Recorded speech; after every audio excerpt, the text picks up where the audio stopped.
John's mom, Yael, letting out a scream as she ran and hugged him, and then cries as the two embraced.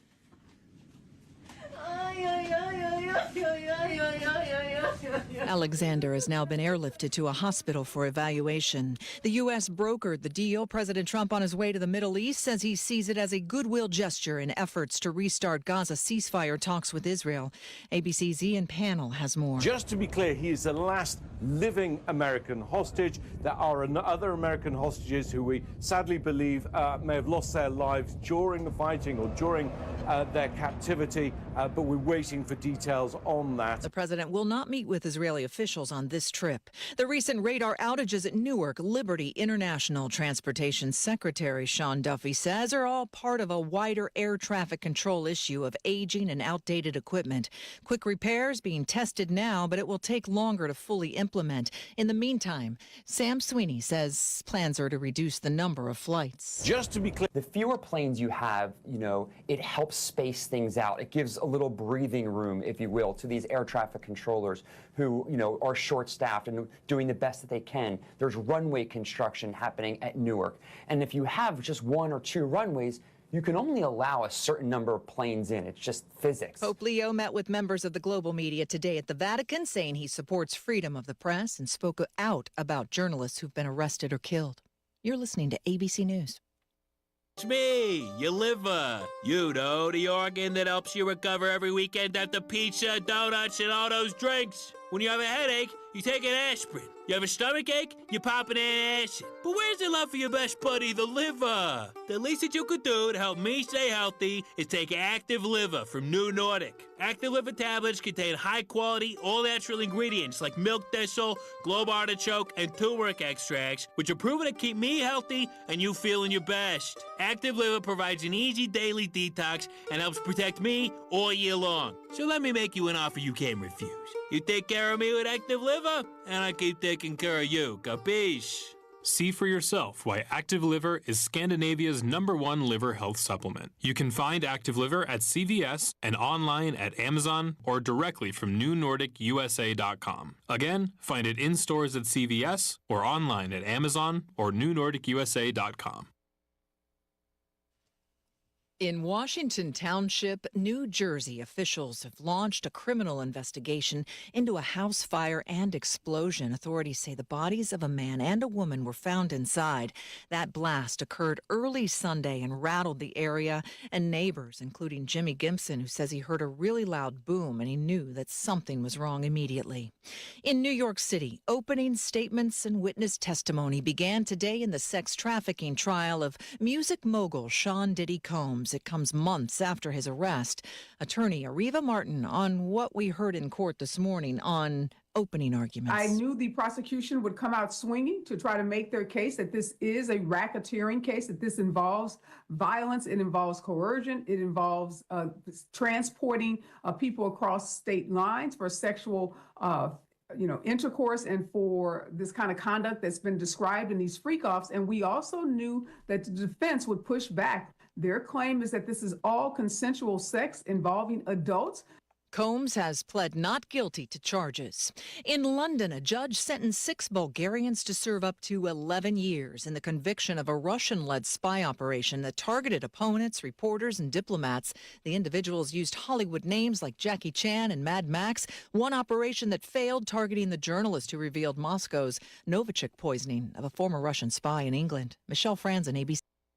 Your enjoyment starts now with all the colors of the season at everyone's favorite haven, Airport Garden Center. Airport Garden Center opened for business in 1977 as a pet, plant, and feed store by Eldora and Floyd Matthews. The family-run operations continue as Betsy and Mark Matthews lovingly run the business to this day. Their family provides your family quality service and products for a fun pet and child-friendly shopping atmosphere. Looking for a special, unique gift? Airport Garden Center is proud to support locally sourced items like Full Moon Candles and Pacific Rain Shadow Farms handcrafted soap and Miss B Apiary Honey. And we love helping you plan each season by offering monthly special savings. Go to airportgarden.biz for current specials or just stop on by the store on Edgewood Drive. Airport Garden Center. planting knowledge, growing gardeners since 1977. KONP News brought to you by RE/MAX Evergreen Real Estate. Outstanding agents, outstanding results. 457-6600. A 57-year-old Jefferson County man's been arrested in connection with the April 9th robbery of Kitsap Bank and Squim. Dale Jaff taken into custody on Friday at his home following a month-long investigation. Squim police say evidence tied him to the robbery. He now faces charges including first-degree robbery and second-degree assault and is still being held in the Clallam County Jail. New rules coming for dementia care in Washington. Under a law signed by Governor Bob Ferguson, assisted living facilities now must be certified by July of 2026 to provide specialized memory care. That includes 24-hour staffing, staff training, and regular inspections. Here's your News Radio KONP forecast, brought to you by Olympic Game Farm. Slight chance of rain showers this afternoon. Otherwise, sunshine mixed with clouds at times. Daytime highs approaching 61. Winds out of the northwest, 8 to 15 miles per hour. Partly cloudy skies again tonight. Lows level off around 46. Daytime highs approaching 60 tomorrow. Sunshine mixed with clouds at times. Highs level off around 58. Wednesday, under partly cloudy skies. 55 Thursday, chance for showers. Taking a look at the extended forecast, 56 Friday, 59 Saturday, and 59 on Sunday. That's a look at your forecast. I'm meteorologist Paul Trombley. Currently 57.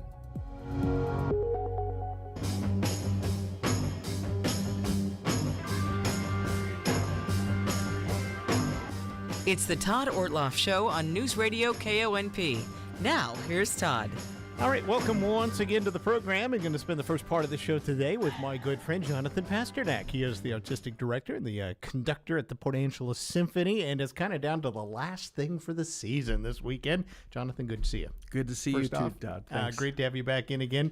And we're down to your last concerts, which are chamber concerts coming up this weekend. That's right, our chamber orchestra. So I think it's 24 musicians, and we have a lovely program. So take us through. What are you going to wrap up the season with? We have a very special guest artist who is the bassoon professor at Washington State University. That's Dr. Jacqueline Wilson. And she's a very interesting artist. She's also a composer herself. She got a very interesting grant from the Artist Trust, which I'm sure you know about, the Artist Trust. Mm-hmm. And it was to commission a brand new bassoon concerto. Bassoon with strings. And so she was shopping it around, and she contacted me probably a year and a half, 2 years ago. And I said, well, we don't have room this year, but maybe next. And so here she is. She's coming to do it. And she's doing her piece then. Well, this is actually a commission from another composer, but she should write a bassoon concerto. I'll ask her about that. All right. So. I'll ask her about that. And it's a really interesting piece. She's also doing a Vivaldi concerto, and people love Vivaldi, and we all love Vivaldi. And there's some interesting points of contact between the two pieces, which is and another I think remarkable thing is that both Jacqueline and Connor Chi, who's the composer, they're both indigenous classical musicians, and Connor is Navajo, and Jackie is from Yakima tribe. Yep. Bassoon, though, that's what's really interesting. You don't get to hear a bassoon featured this quite often. You don't. But we are actually very, very fortunate amongst our wonderful alumni from the area. Hunter Gordon, who's a fantastic bassoonist, and he actually just got a position. He's principal now with the Louisiana Philharmonic, which is wonderful for him. And so he's the last bassoon soloist that we had, and actually he'll be coming back next year to do a solo with the big group. Okay. Just can't get enough bassoon. Hey, I have a funny story about bassoons. My neighbor, when I was going to WSU way back when, was a bassoonist in the WSU Symphony, in the college's, the university's orchestra. And I learned a lot of bassoon parts. Bassoon is a beautiful instrument. It is a beautiful Except instrument. there's a lot of things that get practiced that are just kind of, I called it oompa music because it was just, we heard a lot of it. Yeah. But she was quite good. I will say she was good. She had tremendous tone. There you go. Never heard her crack. Yeah. She was great. Yeah. Well, Well, that's very interesting. And it rattled my floor, by the way. I believe it. Yeah. I believe. Well, did she practice the contrabassoon, which is so times, low you almost can't hear the actually, pitches? I mean, both, but Yeah. once in a while, yeah, you knew she got that one out. So the earth was shaking, indeed. It was- Yes. But I still love the bassoon. I still do. Anyway. Who doesn't love Right. the bassoon, Right. and who doesn't love the trombone, my instrument? I mean, There you go. and both of them can be so beautiful and play so lyrically, and also be Relegated to just kind of this background. There's that, and there's also the humorous aspect of both always- instruments. Yeah. They're always, every cartoon uses a bassoon or a trombone. Or a something like trombone. that. Yeah, sad trombone is a meme. That's very a true. it's a very well known. So meme. you need to come and You do. experience bassoon in a non-comical way. Exactly. And realize what a beautiful instrument it is. Yes, yeah, indeed. Thank you for Yeah. that, and that is true. So Jackie will be playing those two concertos, and we're also going to do some really beautiful string orchestra music, some of my favorite stuff. Again, we're wrapping up my 10th anniversary season, and yes, I like to program music that I like anyway, but this year was is Jonathan's choice, really. Yeah, this year, yeah, right? yeah, it really was. So we have Edward Elgar's Serenade for Strings, which is gorgeous. That's a beautiful piece. Yeah. Yeah. You'll recognize that one, right? You will. That second movement is to die for. And then I'm pretty sure I'm introducing this piece, maybe even to the Pacific Northwest, by an Estonian composer named Heino Eller. And this is his 5 pieces for string orchestra. Wrote them in 1953, but they're very romantic and just gorgeous stuff. I spent some time in Estonia studying conducting, and it's very nostalgic music for me. And we're doing that. And what else are we doing? We're doing Sibelius's Andante Festivo as our closer.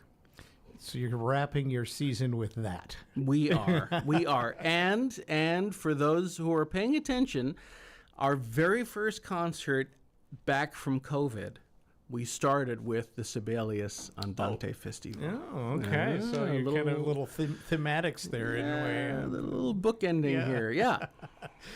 This now, people need to realize you're going to be at different venues. That's right. So Friday night, you're at Holy Trinity? That's right, yeah. And they're both at 7 p.m. Friday night, as you said, in Port Angeles at Holy Trinity Lutheran Church, our chamber home here. And then in Sequim is at Trinity United Methodist on Saturday, also 7 p.m. I was going to ask you, though, with some of these pieces, you're playing them in a smaller, in a chamber setting. Do they... Dumb question. Do they work? I mean, did you have to fidget these things around to make them work with the chamber setting? No. Luckily, no.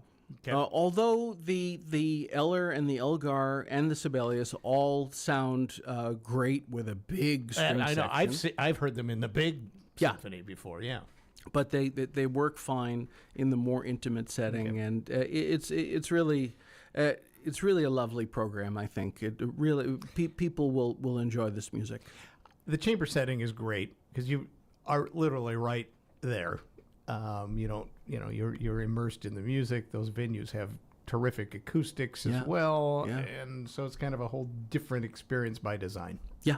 Absolutely. And please come and celebrate the end of the season with us. All right. Okay.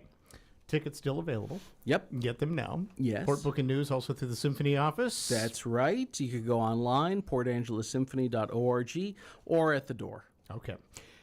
But get there early. Get there. Because we want to make sure that you make it in and you get a good seat. Yes, definitely. And sometimes it gets a little warm in Holy Trinity, so don't wear your wool. Mm-hmm. And doors open at 6 p.m. at both venues. Got it.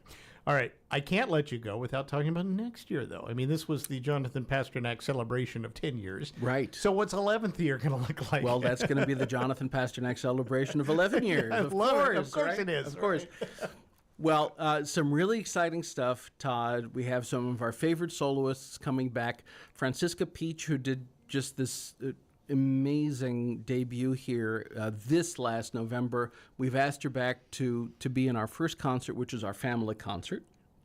She's going to play Korngold's Violin Concerto, which you might not know it by name, and you might not know the composer by name, but it is movie music par excellence. He's one of the great granddaddies of movie music, and it's just great, beautiful, exciting, and lyrical music. We're also doing Young Person's Guide to the Orchestra, and we have other wonderful things. The very end of the season, we're going to do another concert production of an opera. You know, we did that as a special last season. Now it's going to be at the end of the symphony season, and we're doing Puccini's Tosca with full cast and everything. Wow. Big orchestra at the high school.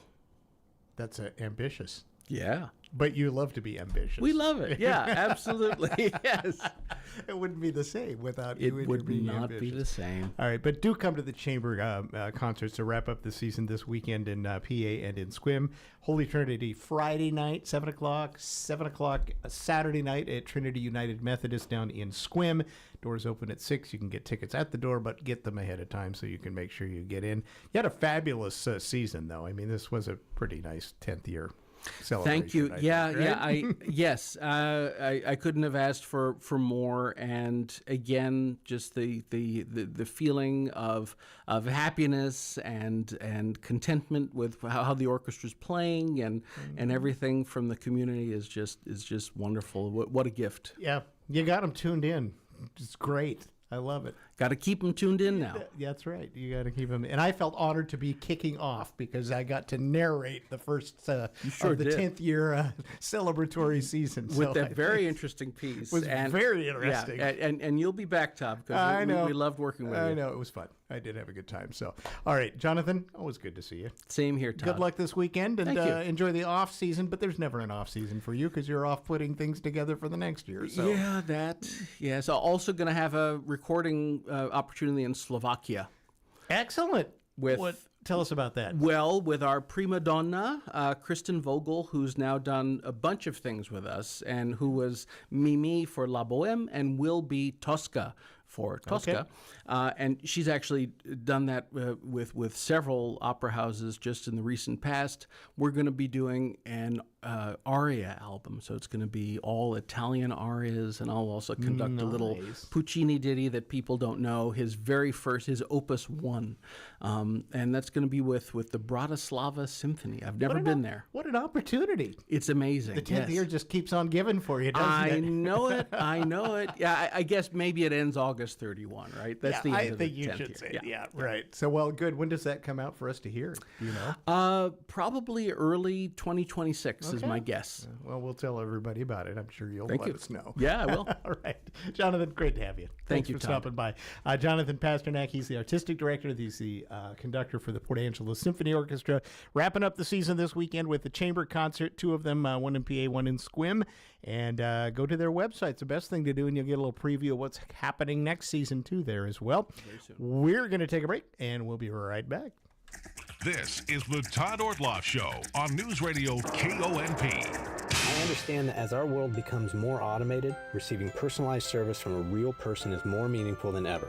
I'm Dan Shappy, and as a farmer's agent, I know a thing or two about how to help you select the insurance you want so you can protect what matters most. Call 360-681-0696 to learn more and chat with me, a real person and experienced farmer's agent, today. We are farmers. Bum, ba-dum, bum, bum, bum, bum. Underwritten by Farmers Truck Fire Insurance Exchanges and Affiliates. Products not available in every state. Thinking about updating your bath or shower? Let's talk facts. Bath Fitters, the original. We own the whole process, from design to manufacturing to installation. We deliver the best quality product at a great value for you. And we don't play games with your dollar. Bath Fitter, why would you choose anyone else? Now offering 0% interest for 24 months, and for a limited time, we will pay your sales tax. Call Bath Fitter today or go to bathfitternw.com. Hello, this is Katie McCormick with Squim Valley and Harper Ridgeview Funeral Chapels. I'd like to take a moment to tell you about a new, exciting, and environmentally friendly development in the funeral industry. It's called natural organic reduction, or terramation. Perhaps you've heard of it. Terramation is a process in which the body, after death, is returned to the earth in a carbon-neutral, eco-friendly manner. The process takes place in a controlled environment, and all that remains is a natural, odorless, compost-like material. If you would like more information about terramation and advanced planning, call us today at Harper Ridgeview in Port Angeles or Squim Valley Chapel in Squim, and one of our knowledgeable and caring funeral professionals will assist you in answering your questions. Harper Ridgeview and Squim Valley Funeral Chapels, because your loved ones deserve the best. Pick a day in May and head our way. This is Dale from Wilder Auto, and I would like to invite you to stop by and check out our new selection of Wilder certified used. Trade-ins make the best used cars, and we've got a great fresh selection of cars, trucks, SUVs, and vans to choose from. Plus, every vehicle we sell includes the Wilder Advantage, which means lower cost of ownership and peace of mind. So come check us out at 24/7 at wilderauto.com. The deals are beaming down for the Leeds 22nd anniversary sale, May 15th through 17th. Score $22 off handhelds from Bad Boy, Red Max, and Husqvarna, 22% off accessories, and if you buy a Husqvarna mower, you get a select handheld free, up to a $250 value. Get to Leeds Farm Supply and Equipment sales this weekend and engage in savings mode. Shop the anniversary sale celebrating 22 years of community involvement at Leeds Farm Supply. We're going to spend the rest of the hour today talking, actually, we're doubling up what we do. We do this every year about this time, and that's why we get the mayor of Port Angeles in with the city manager of Port Angeles together. Normally we talk with them separately on odd weeks, opposite weeks during the month, but we have Nathan West here, who's the city manager. Nathan, good to see you again. Thanks for coming in. Great to see you, Todd. Good afternoon. And we have also Kate Dexter, who's the mayor of Port Angeles, in on a day that normally I have Nathan in. Actually, it's actually We're even never a day. here on Mondays. It's never on Monday, so there you have that too. Kate, Right. thanks for coming in. Thank Good you to for see having guys. us. With this little short segment, we'll get caught up on some news, but you guys wanted to talk about the Big Spring Spruce Up. And actually, there's a bit of a city part of this too, because that helped launch into even I guess, more robust cleanup that happened downtown too. So Nathan, let's talk about the Spring Spruce Up. I know this is something you, both of you probably agree, they love seeing all of those volunteers go down and take some pride in the downtown. Absolutely, Todd. We love seeing it happen every year, and I think both the mayor and I love to be part of it as well. And this year, it was really special to see the Waterfront District step up and take this event on. We're really grateful to them for carrying this forward.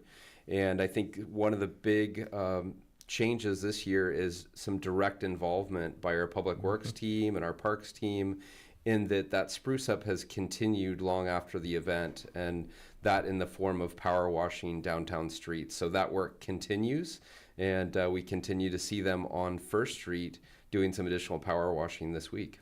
You know, the question is, why now? Perhaps maybe you can give us a bit of history. When I talked with Sam Grello about it, he said, I don't think we've had a full-out power washing down there in years and years, at least 5 years or so, I think he said. Yeah, I think it's probably been some time since we've seen that happen. At one point, we had a small vehicle that actually did some sidewalk cleaning, and that was a number of years ago. And then prior to that, I think most frequently you would actually see every morning, you'd see the businesses come out and wash the sidewalks in front of their stores. And we've seen that happen less and less often, and now's a great time to jump in and recognize all the work that's being done throughout downtown and simply be a part of it. All right. Kate, your thoughts about the Big Spring Spruce Up? Yeah, it's always great to see so many people out. I would echo what Nathan had to say in terms of thanks for the Port Angeles Waterfront District. Nice to see them step in and do that. It's always fun to see all the different groups working. And I participate. I know both Nathan and I did, as he mentioned, and I think I got a pretty good gig. I wasn't able to come right at 9, but I joined a group that was working just west of Field Hall in the gravel area adjacent to the path. and it was full of weeds and grass. And when we left, it was clear of all of it. So it was a good, like, hey, I got a lot done today. It was a good visual example of the benefit of that work, and looked a whole lot better. So I got an easy part, I think, is what I'm saying. That I found a couple of very big dandelions, but mostly it was stuff that was pretty easy to pull up, but made a really significant impact. Nathan, what did you do in the volunteer side of things? So I took my entire family and we went to the city pier area and cleaned up weeds and did some of the work right there around Faro Marine Life Center. Okay. A lot of people said, well, why do we have to have a volunteer thing? I mean, but I think when people get out there and look at it, there's just a lot of things that I don't think even a crew could keep up with on a normal basis. Yeah, there's so much to do, Todd, and it is pretty much impossible to keep up with it. The nice thing is the groundwork and the work that was done by all the volunteers, the parks crew can now come in and do mulching after the fact where the weeding's been done and just do further beautification. So it's a really good thing. All right. Back to the pressure washing. This is still ongoing down there. I mean, this has turned into quite a project from what it looks like. I didn't realize, I read the schedule, that this would be weeks and weeks of work. Absolutely. So it's going to take some time. It's probably not an every year thing that we can do, but ultimately it's been quite a while since we've seen those bricks in the downtown power wash. So next step is going to be Front Street, and then after that, moving down to Railroad Avenue. All right. Pride in place is a big thing, though. I mean, and I think that's illustrative, Kate, to do this. I alluded to it at the beginning, that people, I mean, it's impressive that many people, there are hundreds of people out doing this thing. Yeah, it sounds like over 110 volunteers, and perhaps equally impressive is over 20 groups that work together. They plan to come down together. So, and the equivalent ended up being the equivalent of over 330 hours of work, which certainly helps us keep rates low at the city to the extent possible, and is a great opportunity for everyone to then say, oh, hey, I had a part in that. So, and there's a reality in this economically, Nathan, since you're the chief staff person here, hiring people. I mean, it costs finding people to hire. I mean, this is stuff you would have to hire out, and there's multiple levels. One, do you have budget to pay for it? And two, can you find people that want to do the work? Correct, and that's a great point, Todd. For years, we've had difficulty getting enough seasonals to do this type of work, and we're fortunate this year that we're seeing more applicants, both in public works and parks, and some of them are out there helping out today. All right. We're going to take a break. Congrats, PA. In general, not just you folks in here, but I think, anybody that drove down there just shortly after that would notice a big difference as to what happened. It's absolutely great on the annual Spring Spruce Up. We're going to come back and talk about some other things, business and government related, with the mayor and the city manager for Port Angeles right after this. This is the Todd Ortloff Show on Newsradio KONP. Todd Ortloff now with a word for Olympic Peninsula title. They don't just have customers, they have raving fans. Yeah, for over 40 years, they've been earning the repeat business of their customers by treating them with respect, delivering what they promise, prioritizing the security of customers' funds and information, and always providing service with a smile. When it's time to choose a title company to close your transaction, opt for Olympic Peninsula Title and see for yourself why they've earned over 500 five-star reviews, and they've been voted best title company in Clallam County over and over again. Your community-minded friends at First Fed bring you the Community Corner, highlighting good things happening right here in our area. May is National Foster Care Awareness Month. Locally, you can help change the way children and families experience foster care by joining the Angel Alliance through Olympic Angels. The Angel Alliance is a community of monthly donors supporting foster families in our area. Not everyone can be a foster parent, but everyone can play a part in making foster care better for children right here on the Olympic Peninsula. Learn more about the Angel Alliance. Visit olympicangels.org. And Serenity House of Clallam County is in the middle of their canned tomato drive for the homeless shelter. You can help support feeding Clallam County's homeless by donating cans of tomatoes in Port Angeles at Serenity House Shelter on West 18th and in Sequim at the Serenity House Thrift Store on West Washington. Community Corner, presented by First Fed. News. I'm Michelle Franzen. The final living American hostage released today by Hamas in a U.S. brokered deal. Idan Alexander, taken by Hamas in the October 7th attacks from his military position, now in Israeli custody and receiving medical evaluation. His mother, Eyal, traveled from their home in New Jersey to Tel Aviv and spoke to him briefly by phone after he was freed. They just released a photo of you. You look unbelievable. Wow. You look beautiful. I love you so much. Alexander was held captive for more than 580 days. President Trump traveling to the Middle East to meet with Arab leaders. He says hopefully to jumpstart Gaza ceasefire talks. The president will not be meeting with Israeli leaders. Talks over the weekend between the U.S. and China leading to a temporary trade war truce between the world's two largest economic powers, both agreeing to a 90-day pause on reciprocal tariffs. The 10% tariffs on Chinese goods remain. Stocks surging on the news today. This is ABC News. Here's your News Radio KONP forecast. Brought to you by Olympic Game Farm. Slight chance of rain showers this afternoon. Otherwise, sunshine mixed with clouds at times. Daytime highs approaching 61. Winds out of the northwest, 8 to 15 miles per hour. Partly cloudy skies again tonight. Lows level off around 46. Daytime highs approaching 60 tomorrow. Sunshine mixed with clouds at times. Highs level off around 58 Wednesday under partly cloudy skies. 55 Thursday, chance for showers. Taking a look at the extended forecast, 56 Friday, 59 Saturday, and 59 on Sunday. That's a look at your forecast. I'm meteorologist Paul Trombley. Currently 57. I guess the rest of the hour, we have the city manager, Nathan West from Port Angeles. We also have the mayor, Kate Dexter from Port Angeles, in together, which we try to do every once in a while. We usually talk with them separately, but today we have them both together to get both their takes, because it's always interesting from the elected and the guy that's having to execute what the elected said. Right. Right.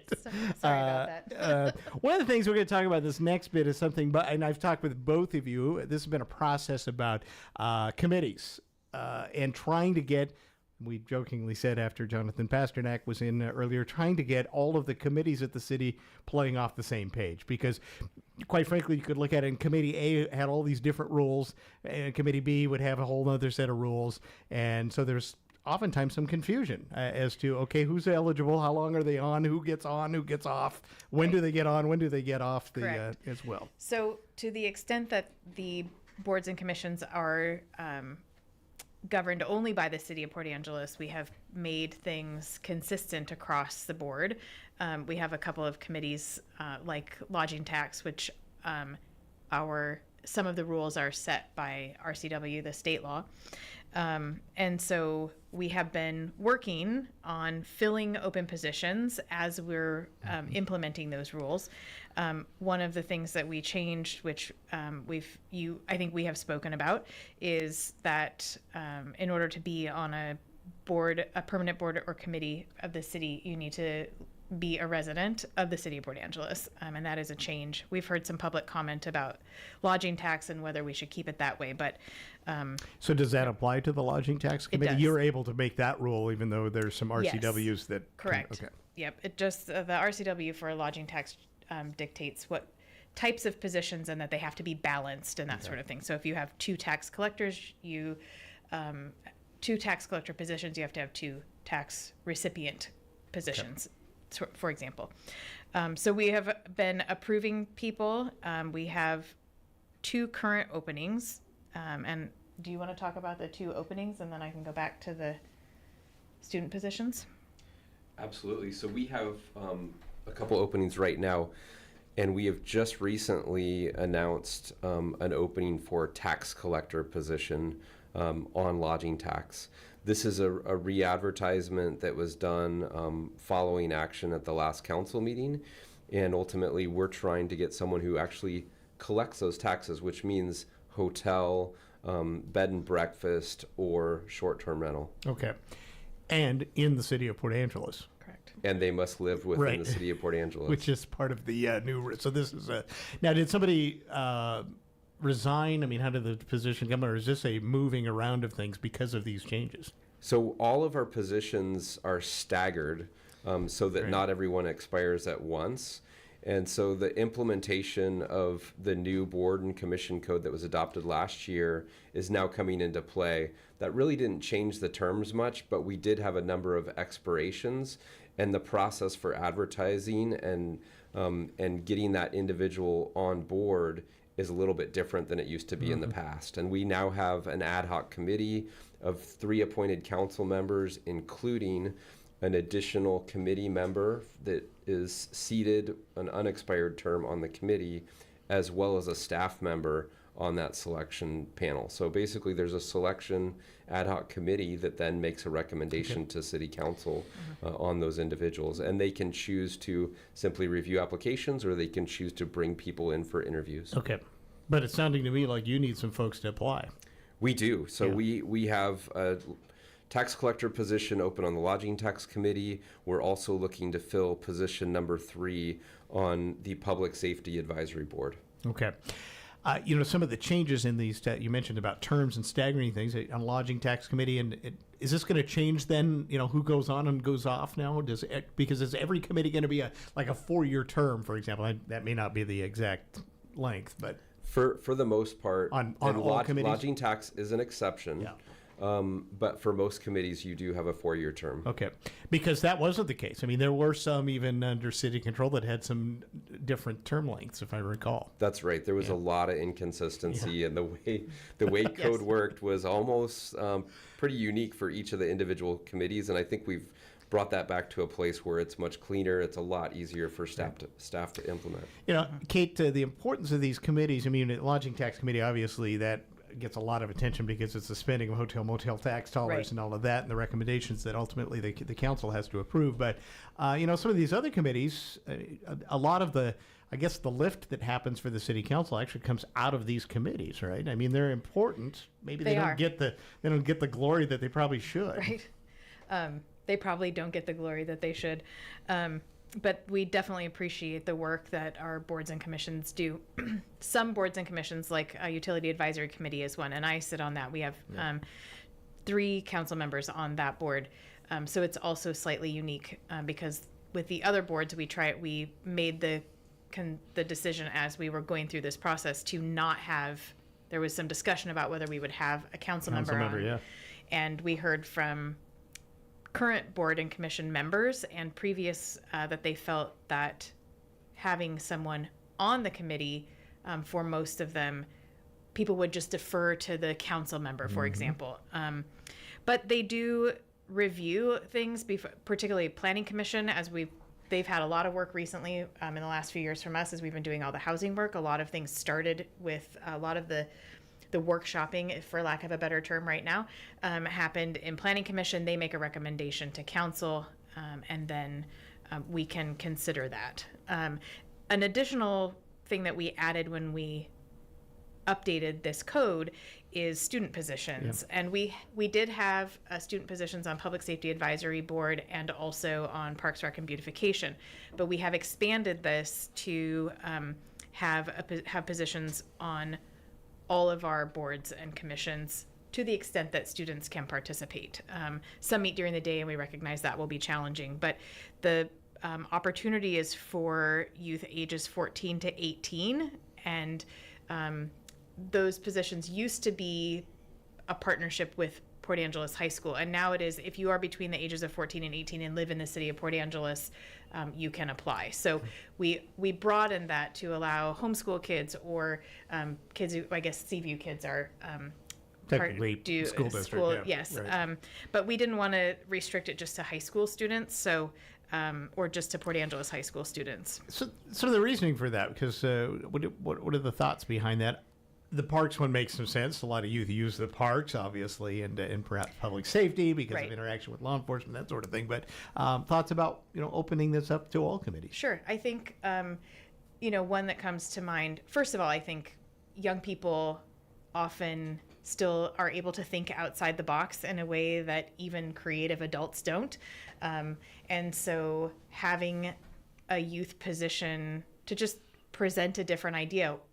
And or they are an important part of our community, so having their perspective on things, I think, is valuable. I also think it potentially opens up the opportunity. I think about all of the young people here who I know recently are interested in going to, my son included, thinking about lineman school.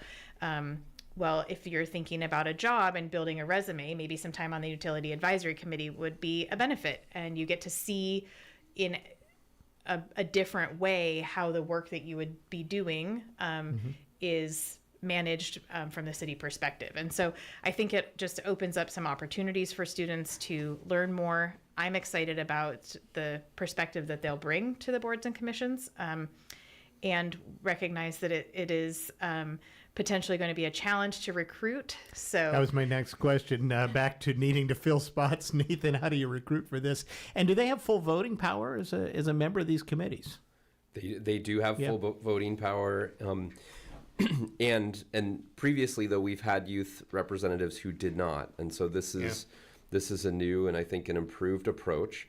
Recruitment is challenging, but I think part of what has been changed in code is really a big broadening of who we accept. And previously, it was restricted to who does the high school, for example, recommend fill this seat, and that was a bit more restrictive than we have today, which is any student within who resides in the city of Port Angeles is able to come in as long as they're 14 to 18. And I think it will go a long way in fostering their views on service to the community in the future, maybe coming back, being part of a regular committee when they're an adult, or maybe coming back and being a council member. They may be sitting on the city council down the road, right? Yeah. There's some sheriff kids out there, too. They have interesting takes on stuff that us old fogies sometimes ought to listen to once in a while. Yes. So, all right. So more info on all of this. Go to the website? What should folks do? Yes, go to the city website, and we've got all the details on how to apply. And once you apply, again, we have a ad hoc committee who's out there reviewing them. Okay.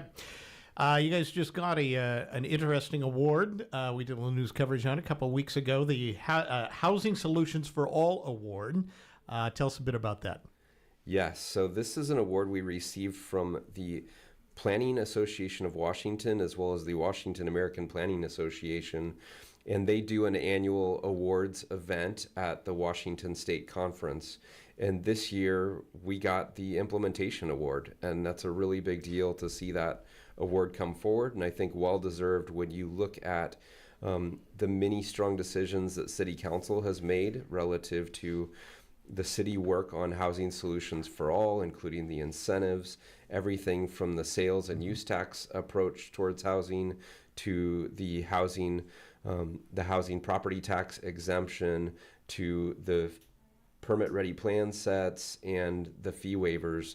All of those built together, basically incorporated into one package, illustrate just a great job for implementation, and that's why recognition was very much deserved. And was it noted somewhat too, but Port Angeles has actually been ahead of what the state has kind of brought up in the last couple of legislative sessions. I mean, essentially you've offered some, I'll call them incentives, I guess that's what they are here, that the state only just recently decided, well, maybe that's something we should make as a state policy. That's correct, Todd. It's probably the third year in a row where we saw the legislature actually make changes that we as a city implemented quite some time ago, and we're continuing to lead the way, particularly for jurisdictions of our size and actually for jurisdictions much larger than us as well. All right, Kate, your reaction to that? Yeah, I think it's great recognition. Our staff has been working really hard. I think I appreciate that Nathan talks about the good work that council has been doing, and I think that is true. And part of the reason we've been able to do the good work is because we have creative staff who are thinking outside the box and trying to help us come up with creative solutions to particularly get some more multifamily housing, which I know we've talked about quite a bit. And we just keep trying to add things to the toolbox to make projects pencil out. And so it's great to have this kind of recognition for the work that we're doing. And hopefully what that does is also encourage other jurisdictions to consider doing some of the things that we're doing. All right. One of the things, and maybe I'll go to you, Nathan, we've talked about this in the past. You've got all of these, the toolbox, for example, but housing for all. I mean, part of this is recognizing that you need, low income, medium income, upper income. You need all levels of housing. So, how's the city trying to address that in certain senses? I mean, we talk a lot about multifamily and some things like that, but I mean, there's still need for some single family things out there. Absolutely. And I think the good news, Todd, is we have a constant stream of single family residents coming in through the permitting process, and that's a good thing to see that housing growth there. But in addition to that, we really need more diversity. So we're really incentivizing some of those multifamily opportunities, and we've seen some local contractors really step up relative to getting creative with accessory dwelling units and duplexes.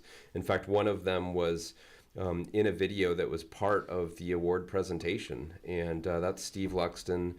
He's really worked hard to find ways to perfectly pencil out how a duplex can be easily constructed under the different programs that council has adopted. Kate, I'm sure you hear this as an elected. People are still, they're still frustrated. Housing is still an issue. Yes. You get the pressure, obviously. It's like, what are you going to do about it? Right. Well, I think we continue to consider whether there's more that can be done. I do think one of the things that the city is working on is a housing pilot project, really with the idea that we can show that multifamily can be done.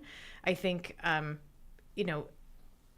sure you understand, and we've talked about it enough, but I think it's worth restating that part of the reason we've had this focus on multifamily is not just so that we have housing for people with less money to spend on housing, because generally apartments are less expensive to rent than single family homes, but also because we have limited space left to develop in our community. And so within the city limits, we want to build the density where we can because the number of lots are limited. So if we have a 4-parcel lot that someone wants to develop, previous to most of these changes, single family would have been their only option.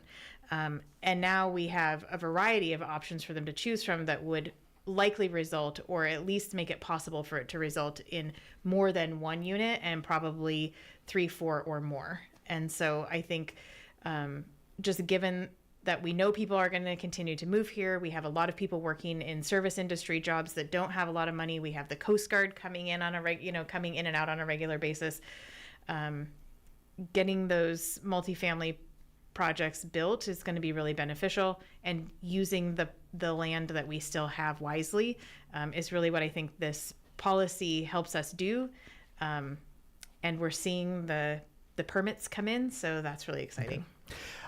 One issue with what the state has done with the rent control, rent caps, I guess it's not really rent control, capping rent hikes.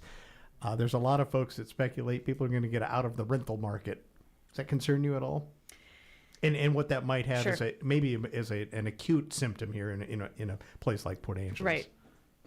I will acknowledge that I have not thought too much about what that will look like. I have heard from a few people that saying that more what I'm hearing, which isn't a lot in general, but from the people that have reached out, hearing more what would be a concern of we're going to jack it way up before the limitation goes into effect. And so I think the impact would be the same, which is the people currently renting can't rent any longer, either because they can't afford it or it's not available.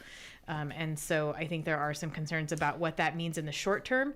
I understand the concept from a long-term perspective, and we have heard significantly more public comment over the time I've been on council from people saying, my rent is going up so much on an annual basis that I can't continue to live here. And when I ran for commissioner, spent time in manufactured home parks, and that group as a group definitely has been significantly impacted by land rent increases, and spoke to a number of people who were very concerned about what that would mean. And so I think what that, again, in the short term, I don't know what that looks like, but that is a group that has been waiting for some kind of control for quite some time. And Nathan, maybe you can chime in on this as well. The part of the stipulation, there's some leverage you can have under that new legislation that exempts people from that rent cap on new construction. If I understand right, there's a window that if you go out and build new multifamily housing, for example, you're not subject to that cap for a certain amount of years as an incentive to get people to. Can that be folded in at all into what's already happening in Port Angeles, or is the incentives already? I hate to say good enough here, but does that tip a scale for somebody? Maybe, I don't know. It certainly could, Todd. I think everyone looks at this as a holistic package when they're about to develop housing, and all of those factors come into play, including ease of managing the housing that they construct at the end of the day. So I do think that's very much a part of it. How important is it for you to have an example of somebody that has figured out how to pencil this out? I think it's immensely important because it essentially paves the way for others, right? By illustrating this is how it's done. And particularly when you have someone such as Steve who's willing to talk about what has happened, I think that's extremely helpful. Well, that's rare because I think it's a secretive business in some ways, because I think a lot of folks don't want to give up their trade secret, right, as to how I was able to build a house and do this or whatever it is at X cost. Correct. And I think we saw at the Workforce Housing Summit last week, Steve spoke to his approach and was really forthcoming about how he does it, as were some of the other builders on the panel. But it's certainly easy to see that each developer has a little bit unique way that they make things pencil out and that they build these incentives into what it is that they do. All right. Well, we belabored this because we always do, because it's a huge issue. It still is mondo looming out there, and it will be for some time to come. All right. Let's touch base a little bit about council meetings, some things that have been tackled coming up as well. Nathan, maybe I'll go to you first as to kind of what's on the horizon, what's on the work plan in the short term right now. So I think short term, starting this Tuesday, we start tackling our capital facilities plan at the Utility Advisory Committee. Kate's a member of that, and so she'll be part of the first discussions on the capital facilities plan. But we're looking at $42 million in projects this year. We just came off a year where we completed about $15 million worth of projects. And 14 million of that 42 million we're looking at this year, about 33% of it is directly associated with utilities. Okay. Kate, your thoughts about that? I mean, that's an ambitious plan. It sounds like this is looming. Maybe not all of this is going to happen. Folks need to realize how this plays out. But. Correct. To that point, we did our first budget amendment at the last council meeting, which is primarily moving forward into the 2025 budget projects that were not completed in the 2024 budget. So maybe you can explain that, because there were some people that saw that dollars being moved around and I think thought, wait a minute, you're that far off budget, but that really was money already in the bank, quote unquote, correct? Correct. Yeah. So that I think is the easiest way to articulate that, and Nathan can add if he wants to, is the projects are there, they're in the budget, we're hoping to get them done, and we just didn't get to them. It's more a reflection of capacity than it is a reflection of, than it is a budget issue. It has to be in the budget because we're hoping to get there. But if we don't get there, and I think a good example, which I almost hate to bring up, but I think is a good example, of how things go sometimes. We had a project in the previous capital facilities plan to do work on 8th Street, and we had funding for it, but the bids all came back too high, so we declined all of them and went back out to bid, which pushed us out a year in terms of timing and availability, and which is why it's being done now, despite all the other things going on, because it is in fact construction season when it comes to roads. But that is one that you would have seen in a previous budget and then had to be moved because we just didn't have, for a variety of reasons, we don't get them done. And so, yes, it's not a reflection of some weird budgeting or poor budgeting. Rather, we think we can get to it and something might come up that means we can't. Okay. So, Nathan, you want to add? And let me elaborate on that a little bit, Todd. I think it's so important for the public to be aware the way we can accomplish these capital projects is by saving up for them and allocating dollars in advance of the time that they're actually due for construction. And so we actually transfer that funding into specific projects. And while through a budget amendment process, we do roll it between years if necessary, the money has been tied permanently to that capital improvement, which is a really big step and something I think we do very well, particularly our finance department. They're looking out ahead. What can we make sure we're adequately capitalizing so that in the future we don't have this immense cost that is a surprise factor that we can't handle from a budget perspective. All right, we're almost out of time. What's the biggest project you see on this list that Kate Dexter says? Oh, well, I think we need to I haven't get seen on the list yet, so well, I have it, but I haven't reviewed it yet. All So right. I will be spending some time with that tonight. But we have a lot of really important projects coming up and going on, so I'm excited to see the plan. And I do think I just really quickly want to mention, if people are interested in looking at the plan, it is significantly easier to read and understand than it used to be. I think we have a lot of good information in there. The numbers that if you watch council meetings, you hear me read about the contracts and the projects are all tied to their specific area. And then also if it's got a 2019, something 19, it means it's been in the capital facilities plan since 2019. So it gives you an idea of how long these have been in the pipeline. Yes, and how we Right. manage them. And I think a really useful and easy to understand document if people are interested. All right. What was that overall number again, Nathan? Is if you did $42 million. Yeah. There's not probably going to be $42 million there to spend, though. Well, there is $42 million Okay. in the budget for this year's project. So okay. yes. So this is a significant increase from, because you said $15 million this year, right? So $15 million is what was accomplished in 2025 Got it. specifically. And so while we're taking on $42 million in projects, that doesn't mean every single one of those projects gets completed in a one-year time Got frame. it. Right. And some of this is rolled across year to year. Some other Correct. things as well. Right. What is one of the biggest ones perhaps that So on that list? a few of the big ones, the Joint Public Safety Facility is a Okay. big one. Yeah. Our new enterprise system is another really big one. A new HVAC system at the fire hall, and then a number of different paving and chip seal projects. Okay. Check it out. It's online. And Yes. Kate is right. It's a lot easier to read. I've read these things for years and years, and now it's almost enjoyable. My head doesn't hurt quite as much. Right. So, all right, Nathan West, great to have you. Thanks for coming in. Always you, good Todd. to talk with you. He's the city manager for Port Angeles. Kate Dexter, the mayor. Thank you for coming in as well. Thank you. All right. Thanks for having us. We're going to take a break and check in with the news next. I understand that as our world is more automated, receiving personalized service from a real person is more meaningful than ever. I'm Dan Shappy, and as a farmer's agent, I know a thing or two about how to help you select the insurance you want so you can protect what matters most. Call 360-681-0696 to learn more and chat with me, a real person and experienced farmer's agent, today. We are farmers. Bum, ba-dum, bum, bum, bum, bum. Underwritten by Farmers Truck Fire Insurance Exchanges and Affiliates. Products not available in every state. Hi, it's Alicia with Ridgeline Home Care Cooperative, where we're more than a workplace, we're a family. We're worker-owned, worker-ran, and worker-profited, and proud to be named Emerging Business of the Year by our community. If you're a caregiver looking for a place where you're valued, or a family seeking care you can trust, you belong with us. Join our team, or let us care for your loved one. Visit ridgeline.coop, that's ridgeline.coop, Ridgeline Home Care Cooperative, owned by caregivers, trusted by families. If it's time for new asphalt paving for your dirt, gravel, or damaged driveway, now's the time to call Lakeside Industries for a free estimate.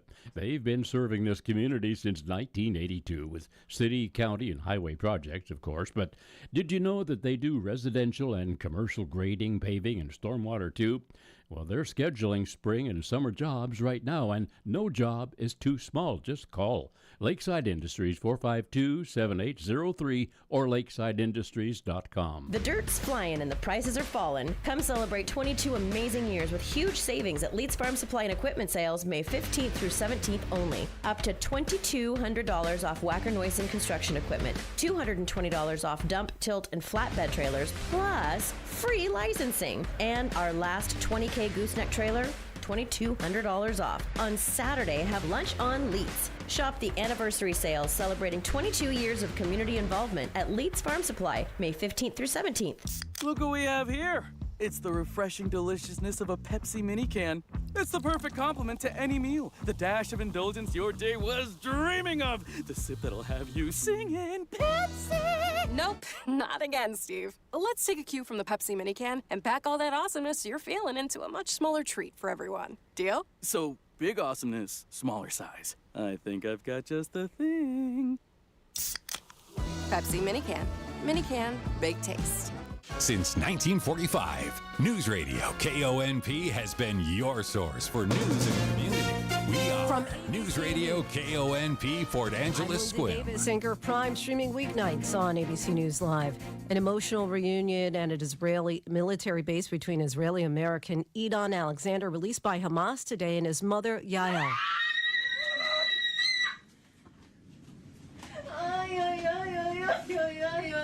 Seeing